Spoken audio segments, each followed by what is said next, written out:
irmãos, queridos amigos, vamos estudar a Palavra de Deus e para isso vamos pedir a bênção do nosso Deus e em nome de Jesus pedimos o seu Santo Espírito para que nos dirija nessa conversa. Eu tenho estado preocupado ultimamente de ver tantas abordagens a respeito dos acontecimentos futuros. Muitas predições, muita preocupação, muitas estimativas, algumas não se cumprem, outras ainda estão no futuro. E quem, por exemplo, a questão dos 7 reis, a questão do quem é o rei do norte, se é Turquia, se é o papado, que essas questões ocupam o nosso tempo, a nossa dedicação, e com toda sinceridade, com todo respeito a quem tem feito isso, eu não vejo utilidade. Não vejo utilidade nenhuma. É importante as profecias, com certeza é importante. Mas para quê? Qual o objetivo das profecias? Será que é para adivinhar o que vai acontecer? Vamos ver o que diz as Escrituras. João capítulo 13. João capítulo 13. Jesus fala com os discípulos, no verso 19. Digo-vos isto agora, antes que aconteça, para que quando acontecer, acrediteis que eu sou. Para quê? Para que quando acontecer, vocês acreditem que eu sou. Ele falou isso logo depois do lava-pés. No capítulo seguinte, no verso 29, ele fala a mesma coisa. Eu vos disse agora, antes que aconteça, para que quando acontecer, vós acrediteis. Então a profecia, segundo eu entendo, para quando acontecer, a gente saber que Deus está dirigindo. Então não precisamos ficar querendo adivinhar o que vai acontecer. E que diferença faz, por exemplo, quem é o rei do norte? Que diferença faz para o nosso preparo? O importante, irmãos, é o preparo hoje. É estarmos prontos, refletindo o caráter de Cristo, para receber o selamento, termos o seu Santo Espírito para fazermos a obra que Ele nos designou. É uma vida de abnegação, é imitarmos a vida de Cristo, é contemplarmos a Jesus para sermos transformados. Com certeza devemos estar as profecias? Sim, com certeza. Lá em 1 Tessalonicenses 5, 20, Paulo diz para não desprezar as profecias. Devemos estudar sim, mas não para saber o que vai acontecer. Não traz nenhum benefício para nós. Quando Deus quer revelar o futuro, com precisão Ele revela. Tantas dificuldades para saber o que ia acontecer em 1844, até que Deus revelou para Aidan Edson, lá no meio do mineral, o que estava acontecendo. Então, se Deus quer revelar alguma coisa, Ele revela. Mas nós ficarmos nos demorando em querer descobrir detalhes que não interferem no nosso preparo, não mudam nada na prática da vida cristã, eu entendo que estamos caindo numa cilada. E ainda mais, gera discussão, gera divergência, cria partidos, e isso não me parece saudável. Se nós nos demorarmos mais em estudar a vida de Cristo, o que Ele está fazendo no Santíssimo, olha que importância a gente estudar o que Cristo está fazendo no Santíssimo, aliás, estudar o santuário. O teu caminho, Senhor, está no santuário. Qual é a obra de Jesus no Santíssimo? O que Deus pede para nós hoje, como povo, muito importante.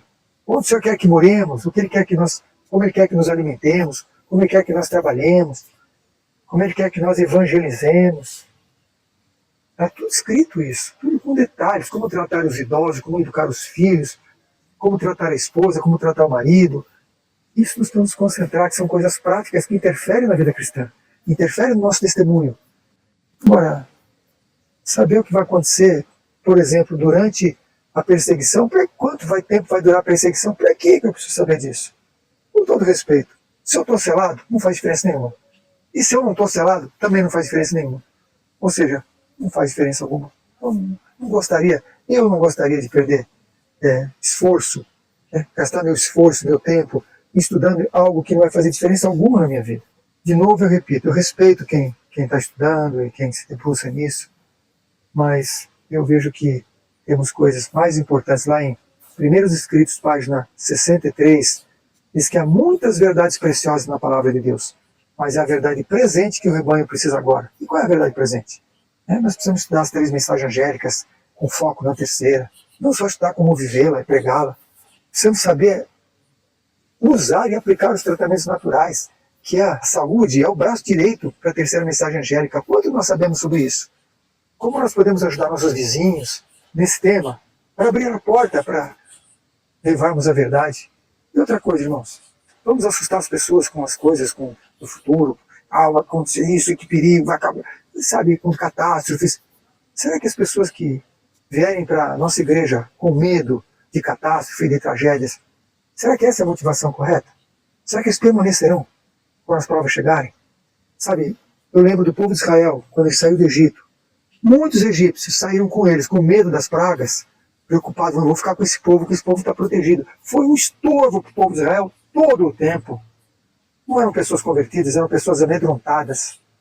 Então, irmãos, ore sobre isso. Se você é uma das pessoas que está focado em descobrir o futuro, ora sobre isso, ó Senhor. Pede para Ele, não precisa acreditar em mim. Pede para Deus te orientar, te inspirar, para ver o que Ele quer de você nesse momento. Sabe, se nós levarmos o amor de Cristo, se nós levarmos a ajuda, a verdadeira religião qual é? Está lá em Tiago 27, cuidar dos órfãos e das viúvas e guardar-se da corrupção do mundo. Estamos nos guardando da corrupção do mundo? Ou estamos no meio de Sodoma com a nossa família? Estamos assistindo os filmes de Hollywood? Estamos jogando nos joguinhos produzidos pelo inimigo que afetam a nossa mente? Estamos alimentando de uma forma que entorpece nosso cérebro? Então, eu acredito que temos muita coisa importante para a gente estudar e fazer nesse momento. E ao levarmos essa mensagem de amor às pessoas, de esperança, uma vida que mostra uma transformação, eles vão desejar fazer parte do nosso povo. O que diz lá em Lar Adventista, página 32? Uma família cristã, bem ordenada, consagrada, fala mais que todos os sermões que se possam pregar. O que é mais do que todos os sermões que se possam pregar? Uma família cristã bem ordenada. Eu desejo que a sua família seja assim, que a minha família seja assim. Possamos dar um bom testemunho através da nossa vida, levando paz para as pessoas. Como é que você passa pela tribulação? Como é que você reage às tribulações que você vive, na doença, nas dificuldades? Isso é um excelente testemunho.